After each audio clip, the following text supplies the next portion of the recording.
세 번째, 내 생각과 다른 결과에도 집중력을 잃지 말아야 된다는 것입니다. 부활의 첫 번째 증인으로 쓰임받은 이 여인들은 예수님께서 십자가에 못 박혀 죽으시고 무덤에 들어가셨을 때에 정말 크게 실망했을 것입니다. 아니, 내가 섬기던 우리 주님이, 메시아라고 생각했던 우리 주께서 이스라엘의 왕이 되셔서 하나님 나라를 이룰 거라고 믿었는데 그분께서 이렇게 허무하게 십자가에 못 박혀 죽으시고 힘없는 모습으로 무덤에 들어가시다니 너무너무 실망했을 거예요. 내 생각과 다른 결과물이었습니다. 그러나 어떻습니까? 그녀들은 그럼에도 불구하고 예수님을 버리고 떠나지 않았습니다. 오히려 반대였습니다. 비싼 향품을 사서 예수님의 시신을 지키고 보존하려고 노력했습니다. 예수님께서 무덤 속에 들어가 계셨지만 예수님을 향한 마음과 믿음과 영적인 집중력은 하나도 흐트러지지 않았습니다. 분명히 내 생각과 다른 결과물이었죠. 내가 기대했던 것과 전혀 다른 내용이었습니다. 그러나 그녀들은 흔들리지 않았습니다. 그 결과가 뭐죠?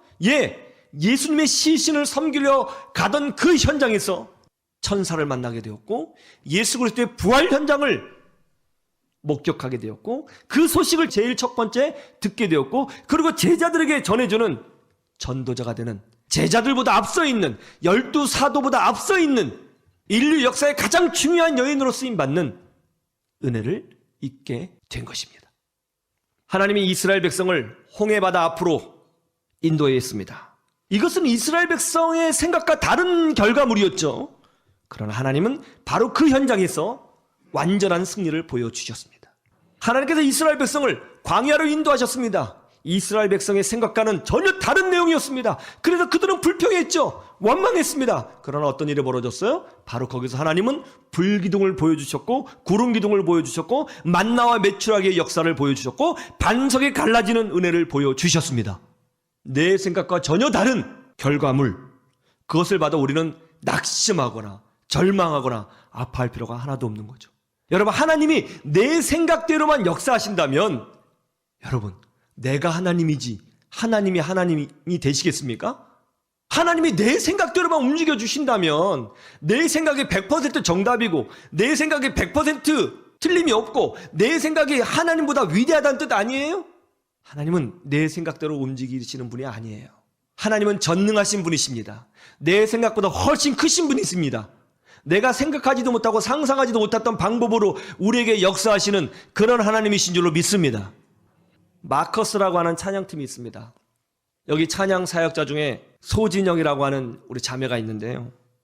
이 자매가 이런 간증을 했습니다. 4대째 기독교 집안에서 태어났습니다. 정말 나쁜 짓 하나 안 하고 아주 견실하게 신앙생활을 잘하고 이제 음악 공부를 하고 찬양팀에서 찬양 사역으로 하나님을 섬기게 되었습니다. 그런데 20대 초반에 몸이 아파서 병원에 갔더니 백혈병이라는 진단을 받은 거예요. 아니, 내가 특별히 나쁜 짓 한 것도 없는데 왜 나에게 이런 일이 벌어지지?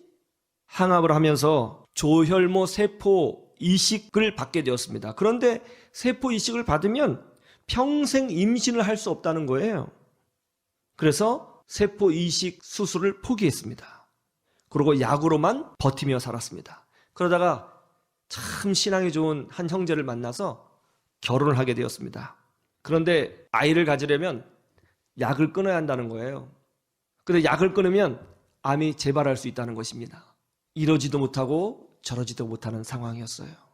아이를 갖고 싶은데 아이를 가질 수 없다는 거예요. 이 자매가 할 수 있는 거는 기도밖에 없잖아요. 하나님 앞에 매달렸습니다. 하나님, 저도 엄마가 되고 싶습니다. 저도 엄마가 되고 싶습니다. 저도 엄마가 돼서 제 아이의 웃는 얼굴을 보고 싶습니다. 하나님, 제게 아이를 주십시오. 1년 동안 기도해도 아이가 생기지 않았어요. 2년 동안 날마다 기도해도 아이가 생기지 않았어요. 마음속에 원망이 생겼습니다. 왜 하나님은 날 이렇게 하셨을까? 왜 내 인생은 이런가? 원망이 생겼어요. 기도가 안 나오는 거예요. 그런데 어느 순간 갑자기 이런 생각이 들었습니다. 아니야. 집중력을 잃어버리면 안 돼. 집중력을 잃어버리면 안 돼. 지금 내가 할 것은 하나님한테 매달리는 것밖에 없어. 다시 기도했어요. 하나님, 제게도 생명을 주십시오. 간절히 기도하는데 아이가 생겼어요. 임신이 된 거예요. 기적 같은 일이었어요. 그 임신이 돼가지고 너무 임신 소식을 듣고 너무 기뻐가지고 피아노 앞에서 막 눈물이 나면서 찬양을 부르게 된 거예요. 그 자기도 모르게 작곡을 안 한 거예요. 그 찬양이 뭐냐면 이거였습니다. 은혜 아니면 살아갈 수가 없네. 호흡마저도 다 주의 것이니 세상 평안과 위로 내게 없어도 예수 오직 예수뿐이네. 할렐루야. 이 찬양을 지은 거예요. 여러분, 어떤 환경에도 하나님을 향한 영적 집중력을 잃지 마시기를 바랍니다. 사람 때문에, 물질 때문에, 환경 때문에 집중력 흐트러뜨리지 마시고 오직 예수뿐이네! 이렇게 고백하시고 전진하시기를 축원합니다. 집중력이 있으면 나중된 자가 먼저 되는 하나님의 은혜와 섭리를 누릴 수가 있습니다. 저는 여러분 모두가 절망을 희망으로 바꾸시고 나중된 자를 먼저 된 자로 세워주시는 하나님의 선하신 손길을 인생 중에 경험하시기를 주님의 이름으로 축원합니다. 축원합니다.